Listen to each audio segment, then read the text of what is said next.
but I'm always wanting in the mornings to weave with my plants. So that's part of my daily practice as an herbalist. And if I'm not doing that, if I'm not tuning in, if I'm not creating the umbilical cord back to the land, which that's what a lei is, the intentional restructuring of plants together, the way they grow, back for a conduit of communication to the land. If I'm not doing that, I don't feel I'm ready to be centered enough to work with clients. Herbal Radio is brought to you by Mountain Rose Herbs. Mountain Rose Herbs is committed to putting people, plants, and planet before profit.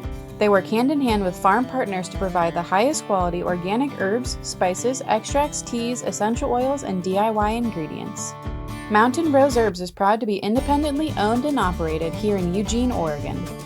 Please visit mountainroseherbs.com for all your wellness needs. And now, on with the show. Hi everyone, welcome to Tea Talks with Jiling, where we share tea and conversations with visionary herbalists connecting people, plants, and planet. I'm Jiling, your host, acupuncturist and herbalist in Southern California. Please enjoy today's Tea Talk with Keya Kai Guimarães. Keya is a community herbalist, lei-maker, and crafter of aromatic plant medicines born beneath the fragrant Ponderosa pine of Colorado and shaped by the rain-kissed beauty of Kauaʻi. Honoring her Irish, Chinese, and Polynesian ancestry, Keya walks a path of listening to the land, approaching the botanical realm as pilgrim and apprentice.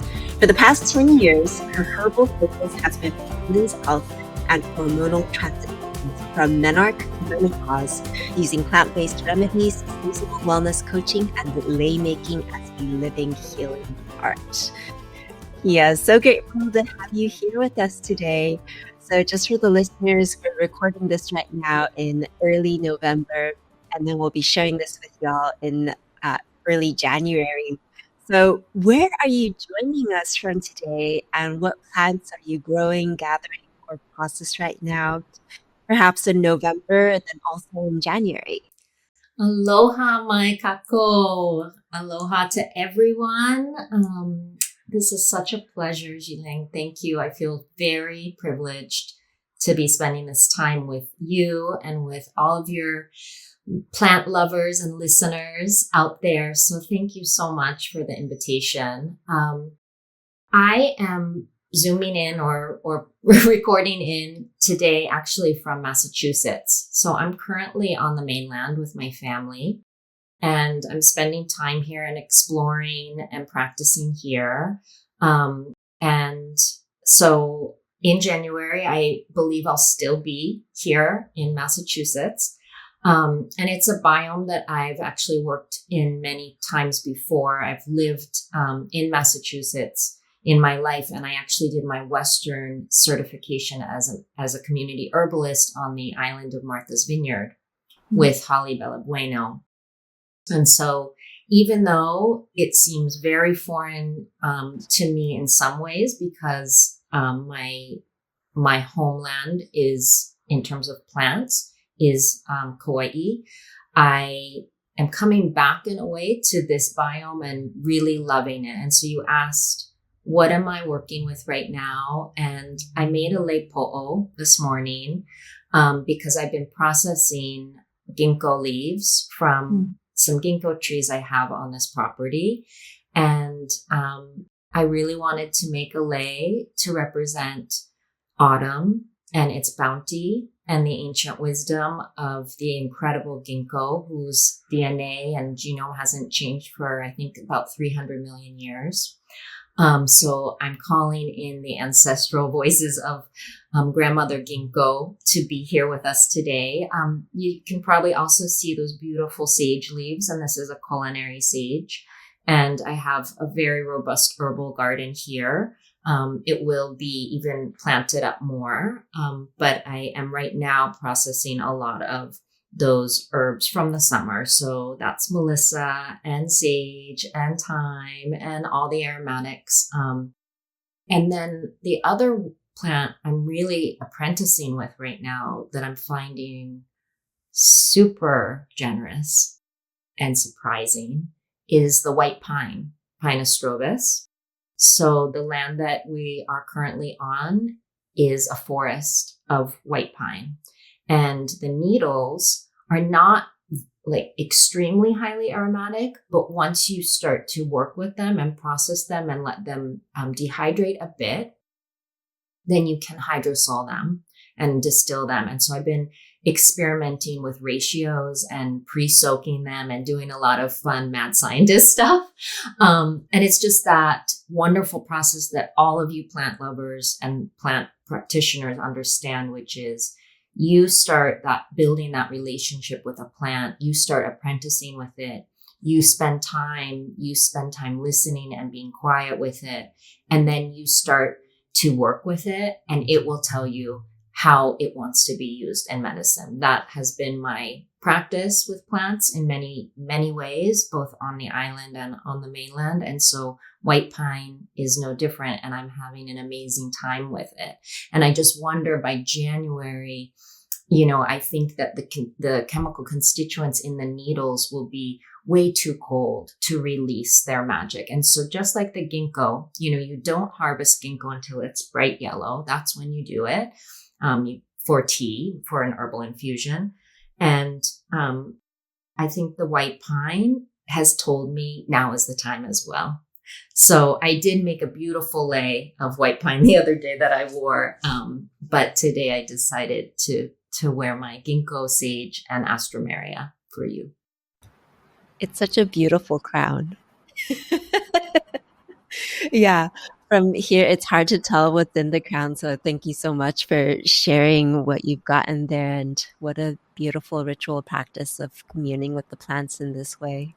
Thank you so much. Well, we'll talk about it more, but we don't have smell-o-vision yet. So we haven't invented that. It's coming, I'm sure, but I wish you could smell it, because what's happening is this amazing process of, as you wear the leipo'o, which is a crown, a garland. For those who are just listening, it's a garland of flowers around the forehead all the way to the back of the skull. Your body heat helps release all of the aromatic essential oils and volatile oils, and it comes down, it falls upon your face and into your nose and your respiratory system like a veil. And so we'll talk more about it, but I wish you could smell right now the sage, because I feel like there's a connection here for me when I made this formula for this leipo'o, thinking about ginkgo's wisdom, as I mentioned, and sage, which is also a wisdom plant. And so now I'm inhaling it. And so we're channeling some old wisdom from the planet. We're so grateful for these generous plants. Yeah. Well, in your bio, you mentioned that this is some ancestral medicine for you. You've got Irish, Chinese, Polynesian ancestry. I mean, let's jump right into talking about leis, including interweaving of where did you come from and how did you come into this herbal tradition, and what are your current ways? Sure.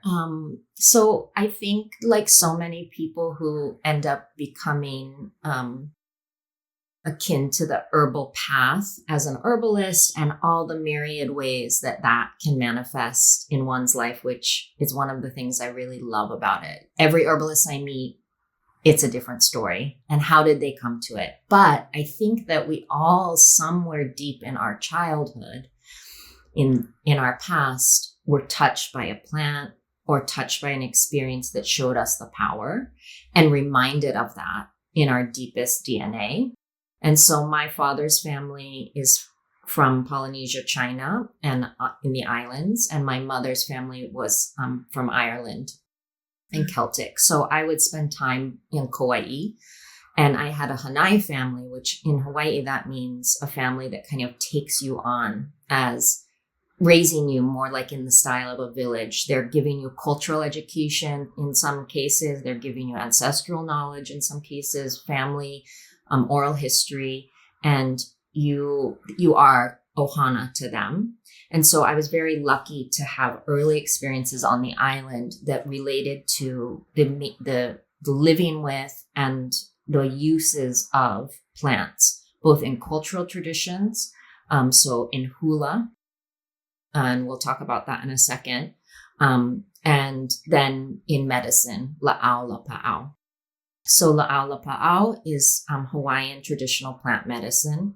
And my ancestry from Polynesia brought a lot of their traditions to the islands. And so much of it is oral.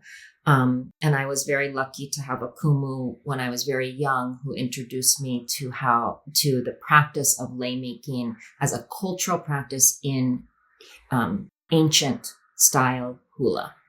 So I love to tell this story because it'll help you understand what's happened to lei and how I approach it. So most people, when they hear the word hula, if you just close your eyes, what image comes to your mind? And it's the image of a beautiful woman in a long flowing dress, smiling with flowers and gently swaying her hips with very gentle, wave-like, fluid-like motions. And so that is called awana. That means to stray. And that was the post-colonial style of hula. And the ancient style, the archaic style, is called kahiko. And kahiko hula is the spiritual and religious practice of the Hawaiian people. And it comes directly from Polynesia. Now, when the hulas split, the practice of lei-making from medicine and cultural power, embodiment and attunement to the landscape, understanding every plant, its purpose, its use, its kinolau, meaning its connection to a deity, how you process it, how you grow it, the cultivation, where you find it, all of that knowledge disappeared. And instead, what was replaced was very sanitized dance that had nothing to do with spirituality in terms of passing on religion, because the Christians had come, and the flowers as well. Who wanted ferns anymore? That looked to people pagan and archaic, and they wanted just the flowers. And so with that, so much knowledge was lost. And so when I was very young, I was able to be taught the hula side and the cultural side of how plants should be woven together in an intentional structure to invoke the embodiment of power from the land onto the dancer. And so then as I started to study Lāʻau Lapa'au and medicine making, I saw how plants were used directly on the body to heal. And then in my practice myself, and as I got older and I was trained in Western herbalism, I began to do deep research about the practices across the planet and across the eons of using garlands on the body for direct healing. In water baths, with garlands, placing on the body flowers for many reasons, in sweat lodges, using sages and different prairie flowers in water, and then placing them directly as poultices almost. I think a lot of herbalists would think of that on the body for drawing out toxins and also replacing them with all the power and healing part of plants. So I know that was a long kind of story, but it tells you where I'm coming from in terms of my lei tradition, both as a hula dancer and practitioner, and then later as an herbalist, really making that central to my practice. And it's very unknown. It's been very lost. But anytime I'm with the old kupuna or kahu and I talk about it, they're like, right, that we used to do that, but it's been lost. Yeah. What was your journey into refinding these lost traditions coming into adulthood? You mentioned being introduced when you were a younger person. Fast forward to today, you're sharing these traditions and you create this card deck and you have all these beautiful projects. What was that transition like? Oh, I think that's hard. I think it's been step over step, right? You just keep following the path. And I was practicing my lei-making skills as, simultaneously that I was studying aromatic medicine and distilling hydrosols and essential oils. And I think that's when some huge lightning bolts went off in me to understand this is actually ancient aromatic medicine. And so then I started doing research, like I said, about the ancient Egyptians and how they use garlands. And in India, they use amazing garlands. South America does as well. I was sent to do an apprenticeship with Annie Khan on the Navajo reservation. She's now passed. And she's a very celebrated, cherished medicine woman in Chaco Canyon. So she had me do garlands for puberty sweat lodges, the soft sweat for young women.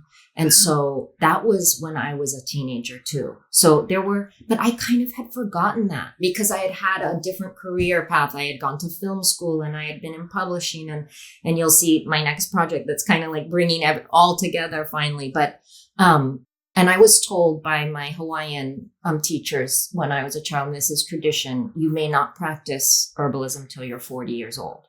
So please go and do something else in life and like go figure out life, and then you'll come back and you'll do it then. So it wasn't, I mean, when you're asking how did it all progress, it was a long, beautiful, but very diverse labyrinth of going through many different spirals of knowledge, of experience, of world travel. I've worked in 62 countries around the world, but I always had plant medicine in my back pocket, and any opportunity I'd get to learn more healing practices, I would. So I don't know if that answers it, but it's a little bit of the path. We could spend an hour just talking about that, or I should write that book one day. I look forward to it. Yeah, so you've had a grand adventure with hula and tradition and with lei-making. What are some of the traditional plants in your beloved land of Kauaʻi that got incorporated into these traditions? And what are some of it seems like you're playing with all the different plants around you wherever you're traveling. Like right now you've integrated ginkgo and sage and these plants that I don't know if they're on Kauaʻi. No. Well, sages. I grew, and I have an amazing herbal garden and farm on Kauaʻi where I grow many of the herbs that I use in my practice, and they include naturalized, imported, herbs from other traditions like astragalus, and they're not endemic to Kauaʻi or the archipelago in Hawaii. But one of the wonderful kind of classes of plants that is one of my very favorites personally, and I think it is because of my experience living and being so in the rainforest there, are the ferns. Mm-hmm. So there are 186 species of fern in the islands, and 30% of them are endemic. So an endemic, if you don't know, but probably you all know, but I'll just say it in case someone needs a refresher. Endemic it's a plant that did, of course, arrive on the island by wind, wing, or wave.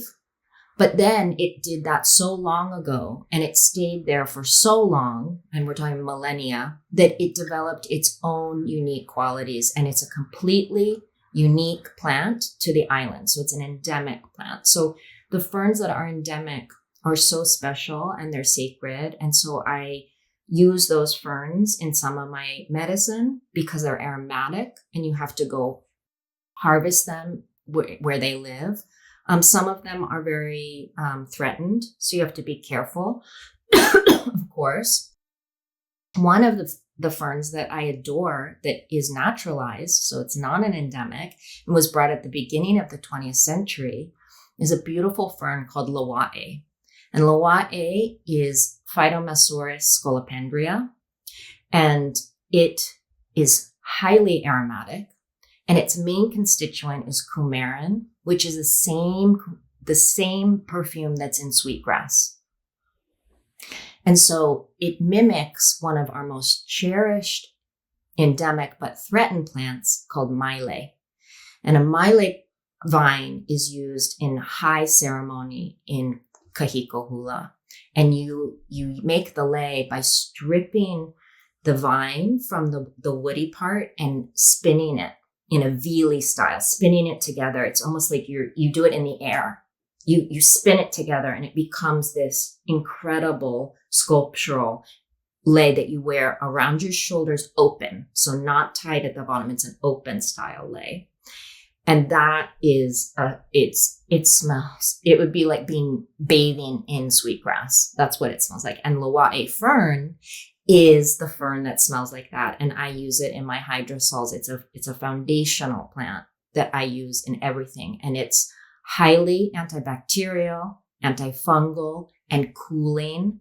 The root was used in Polynesia for reproductive balancing and health. And so I've experimented with the roots of Loaʻe as well, but it's extremely cooling.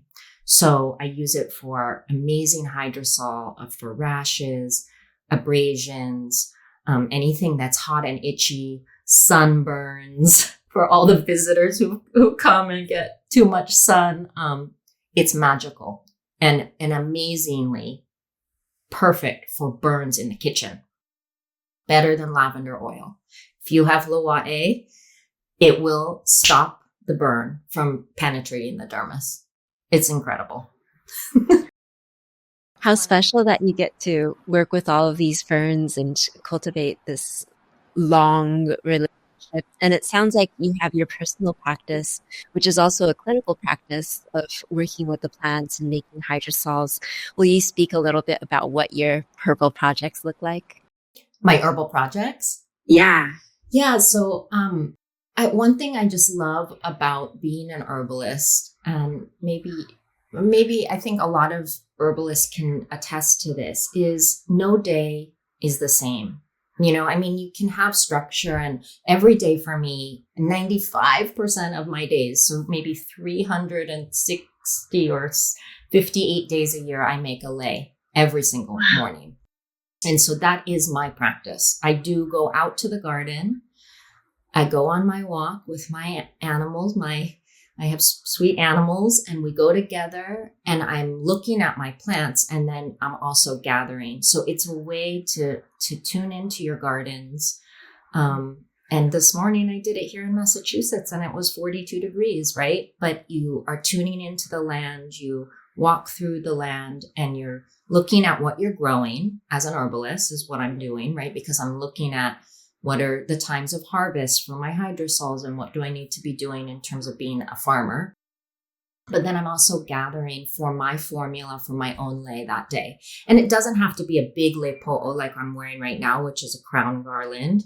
It could be just a small leipo'o that goes in my hair when I put it up, or maybe a kupe'e, which is what you wear on your wrist. Or, you know, various, but I'm always wanting in the mornings to weave with my plants. So that's part of my daily practice as an herbalist. And if I'm not doing that, if I'm not tuning in, if I'm not creating the umbilical cord back to the land, which that's what a lei is, the intentional restructuring of plants together, the way they grow back for a conduit of communication to the land. If I'm not doing that, I don't feel I'm ready to be centered enough to work with clients. And so then the client practice is a consultation-based practice, but it ebbs and flows. And I love that. It's not, I think I have so much respect for people who really have a client-based practice, who see clients constantly, because it's really exhausting for me. And there's such a part of it that's about intuitive counseling and energetic exchange. And even though I have good boundaries, I try, I can't do it constantly. So I'll have clients come in and out of the practice, and I hope to see a client every day, at least, one. But then there could be a time where I have 5, right? And then I have a business that I finally decided to make some products available to sell, because I had just been making products for my clients: hydrosols, lei, oils, and herbal infusions and tincture formulas. So that's kind of that's my basket of what I work with. And so what I brought to my website to sell were very special hydrosols and then an amazing facial oil. Now I've just got to say, so this facial oil just won the silver medal at the International Herbal Symposium. Its base is Camilla seed oil, which is from the tea plant, the tea flower. It's small enough molecularly to penetrate the dermis, so it doesn't like the massage oils that you want still greasy like jojoba and different sunflower, right? You want facial oil to actually get in and not be greasy. And this is that incredibly, but I infuse it with 3 types of jasmine that I grow: a sambac, a Tahitian, and a Hawaiian. So I do that, and then the fragrance is incredible, and jasmine is calming to abrasions, and it's been used in Asia for centuries for beautiful aging and rejuvenation of cells. And there's a lot of other good things in there, some evening primrose and vitamin E oil. But so that oil is for sale on my website, and I have a product-based business. And sometimes my life as an herbalist is like, it's a day in the apothecary to blend the serums, to blend all the oils, to bottle everything, and to box it all up. And that takes hours because I do it on such a small scale. You know, I'll do 100 bottles at a time. Like, that's it. And it's very intentional and small craft. And then there are days I get to do the hydrosol, which frankly, that's the best part of what I do. I fell in love with it. A fellow herbalist, Tara Gibbon from Nova Scotia, taught me how to do distillation in an alembic still. And it's what I wish I could do all the time. If I could just choose it. It's absolutely alchemical, magical, incredible. It's, if you, for anyone out there interested, try it, because it really is this incredible practice of watching the transformation of plants and the land into something sublime and ethereal and then physical. I mean, it's just, what can you say about it? It's just incredible. I love how excited you're getting when you're speaking about what you do. Like, clearly you really love the plants and you really love this work that you get to do with them. You have this new project also. Will you speak about the cards? Okay, this is, it's a birth of such a project. So for 3 years, I've been working on this. And it started out where a lot of times I'll take clients into the forest for sessions, for forest bathing, for healing, for walking, for enjoyment, and teach them. And every time I do that, you know, we're going in and I'm pointing out, you know, it's a plant walk, and I'm pointing out what this plant is and what the actions are. And over it was, how am I ever going to learn this? How do you know it all? And I just say, well, it does take time, but it takes you just listening to them and being with them and holding them and seeing them. And the more you can do it, you'll know it. It's a literacy. And so I just saw that people don't have the time and they don't have the space. And how could I help them? How could I help teach them and get this into them? And the best way to learn is when you're playing, because your whole body relaxes, your nervous system relaxes, your brain relaxes, and you can absorb the new material. So I have just one child, one son, and my husband and son and I are major game geeks. I mean, 1.0 games, like board games and card games. Like, the Sunday morning is a 3-hour session of like a game and a strategy. It's like a major thing we do as a family. And so I knew I had the skills to create a game because of that. And I just wanted to make a card game, really. But it's a point-based card game, and it's featuring 91 plants from across the archipelago, and Hawaii has 13 biomes. So I'm just going to show it to you, and I'll pull out some cards. So here it is. It's called Lāʻau, Flora of Hawaii, a card game of botanical intelligence and aloha aina. Aloha aina is really an important philosophical movement in the islands that started in the late 70s to rejuvenate people's relationship with the land after kind of the post-colonial trauma. And it was this idea that, it was basically just the beginning of environmentalism with the cultural attachment to it in Hawaii. So aloha aina is really important. It means having respect, love, connection, adoration for our land. So, okay, inside this magnetic box, and I'll tell you that the plant that is a photograph, I did all the photographs of these plants. So I'll tell about that in a second. This is a tea leaf, TTI, not the drink, camellia, TI, which is one of the most important plants in Hawaii. Here's some I'm growing. Okay, this is a baby. This is a miniature. And I could tell you a whole class on tea. Cordyline fruticosa, really important Polynesian plant. It was a canoe plant brought by the ancient Polynesians when they came to Hawaii. But when you wrap a gift in Hawaii, you use the tea leaf. So my idea for the game was, let me wrap my game in the tea leaf.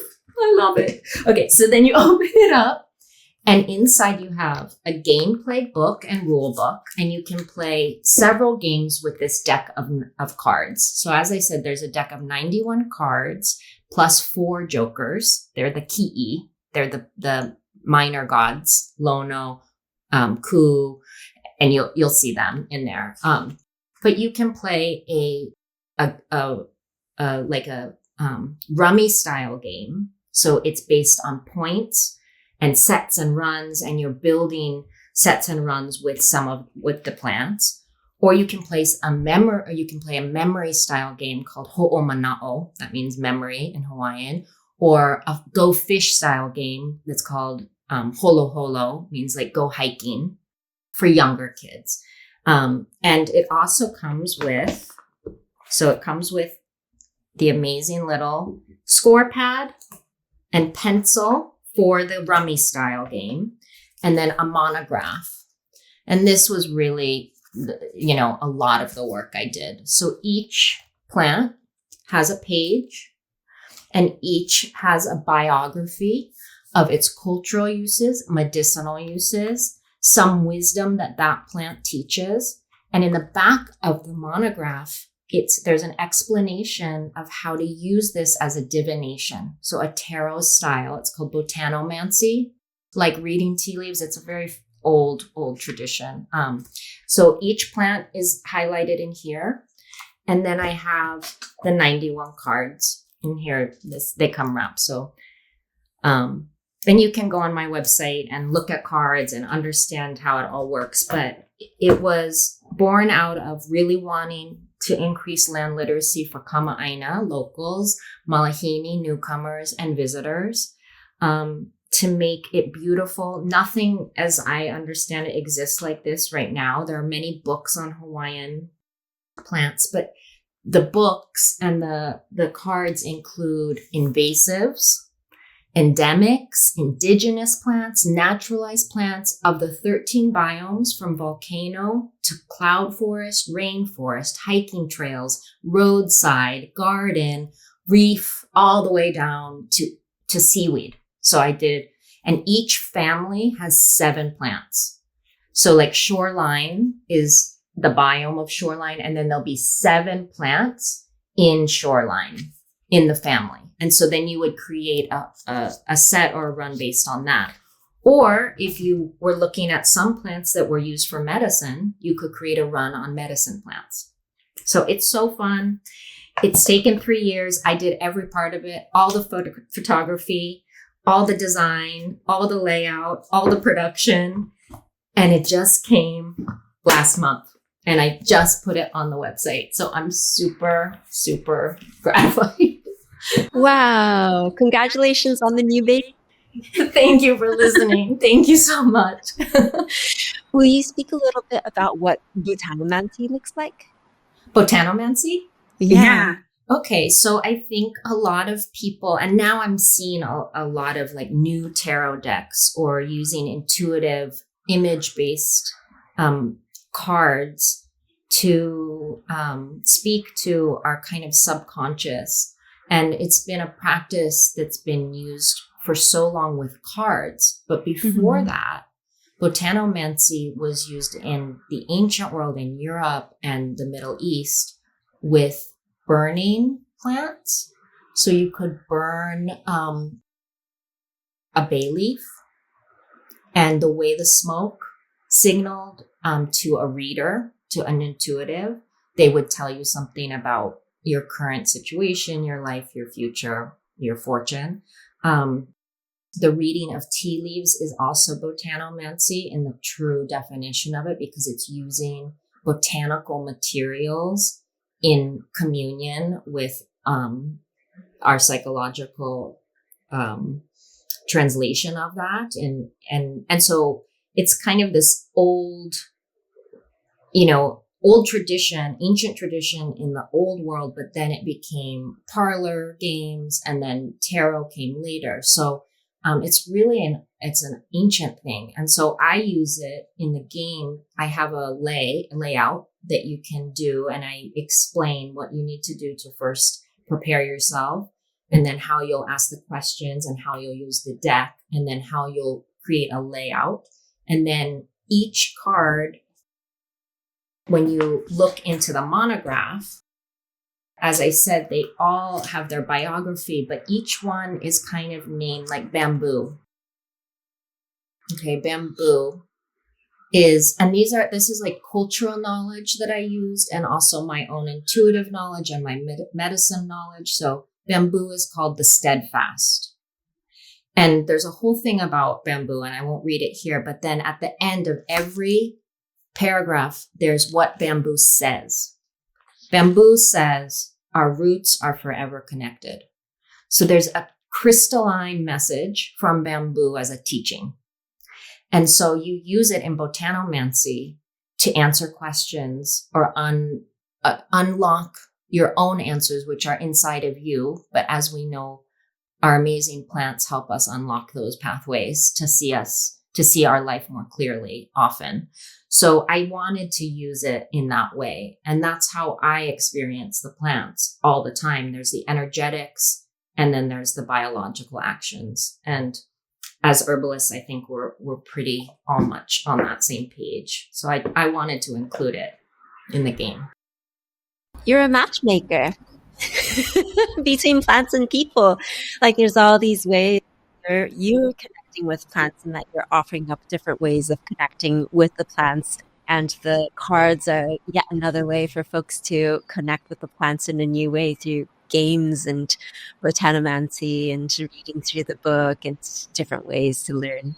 I love that you reflect on that and say that, because I would say that that's the foundational mission that I'm on, as, first and foremost, to connect myself to the land, right? We start with ourselves, and then we look at our community. And if we have something to share and something to give, which in my case, it is about connection, because we're in a time of such disconnection. And when you feel disconnected, that's when you feel your life is too much to handle. Anxiety is manifested in our bodies, rashes, disease, stagnation, because stagnation is really fear. And so how can we heal ourselves first and foremost, then our friends and family, our community, and of course, our planet, who is in, our planet as Gaia is in crisis. So it can be so overwhelming. Where do you start? How do you do that? And these are tiny things I'm doing. They're just drops in the bucket, but I do feel empowered and healed myself every time I weave lei.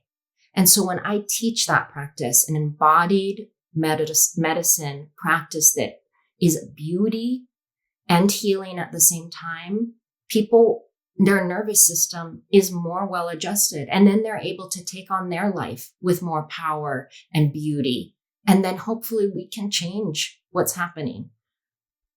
So to me, for you to say I'm a connector, that's all that's so beautiful. And that is what I try to do. And it's what I think we all are doing in the plant path world, what Mountain Rose Herbs does. connect people, educate them, make them have that personal connection to heal oneself. Yeah, with that connection piece, you're touching on the final question I wanted to ask you, which is the question about living in these complex, kind of chaotic times that we're currently living in, and how plants can help us meet this moment. And earlier, near the beginning of our conversation, you spoke to your daily ritual practice of walking through the garden and interweaving a lei for the day, which is so beautiful. What are some of the other ways that plants might help us meet this moment? Yeah, I think, just expanding on what we were saying is that I think the disconnection we're really feeling, and it relates somewhat to technology and advancement, but I'm actually a futurist. I believe that there can be a beautiful role, a powerful role for technology. There is an out of balance right now with it. And what I think I see the out of balance being is a disconnection. And yet the entire purpose of technology was to try to connect us. And when we feel disconnected from ourselves and from our community and from people, you have to ask, how do we reconnect? How do we re-plug in? And I think that's where plants do the work. And I feel like if you look at them just sculpturally, architecturally on the landscape, they are rooted underground in the darkness. They are connecting to the ether, to the air, to the oxygen, to the sun, the rain. They themselves are little antennas of connection. And so I really feel how can plants connect us? We need to mimic them. We need to understand we are too of this planet. We are rooted deeply in the past, in the ground, in the dark. And then we reach towards the sun and we are nourished by that. And there's a reciprocal relationship, which of course, Robin Wall Kimmerer had made so beautifully popular. But that is an ancient knowledge that's in most indigenous cultures, that reciprocity is the beginning of connection. It's the first rule of connection. And if you have that in your life with the natural world, I can guarantee you will start to have it with other human beings, with other four-legged beings. And if we do have that connection, then we can't kill each other. We can't hurt each other. We can't pass on our own unhealed wounds to others. And we certainly wouldn't start hurting the actual land that gave us that healing to begin with. So we have a lot of work to do, but I do think there's so much, a huge role, as you say, for plants being both the inspiration and the conduit for us as humans in struggle, as a planet in struggle. We need each other here. So we need to heal this together right now. Like today, I love that Chinese saying, like, what the best time to plant a tree was 20 years ago. The second best time today. So we've got to get on it. And when you do work with plants, as so many of you all know, and you're probably like nodding your heads, there is something that happens that is ethereal and metaphysical. But in order to be metaphysical, you've got to get physical. You've got to be really physical to get metaphysical. So that's the connection plants can make for us. They show us how to be both. Beautiful. I was just writing that down. In order to get metaphysical, you've got to get physical. I love that. Well, as a dancer, I certainly have that. And then I don't know if we have time, but I do have one plant profile that's so apropos to this. Please. Okay. Yeah. So, and this is a plant I think many people are interested in. It's a Polynesian plant. Most people know it as kava kava. Okay. But in Hawaii, it's called ava, Pipermethicium. It's from the marshland family. That's where it's most happy. There it is. It's heart-shaped. You can see its face is like the grand pig Pua'a, or king Pua'a. So it's the mystic is the title of Ava. That's who it is, the mystic.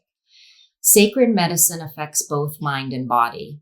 In traditional Polynesian ritual, Kava Kava was invited as usher and emissary to open the doorways to inner vision, to waking dreams or deep relaxation when healing required sedation.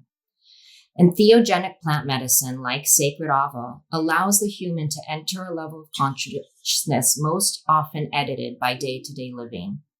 This is a reason to treat ava as traditional priests, chief, and healers have, with reverence, awe, and intentionality. Hawaiian ava must grow for 3 years before being harvested for ceremony and comes in both green, black, and fragrance varietals, a drink of and towards the gods. Ava says, the portal dilates and you slip through. The portal dilates and you slip through. Yes. May it be so. So mote it be. So mote it be. For this new year that you'll all be hearing this in 2026. I hope some new portals open for all of us. It's time to slip portals through. of beauty. Yes. And reciprocity. Yes, beautiful. Yeah. Yes. Well, Keya, how can folks follow you, get involved with your work, find your card game, keep in touch with you? Please, I would love to be in touch with anyone listening that just wants to connect. But you can do so through my website, which is ecotonekauaʻi.com. That's www.ecotone,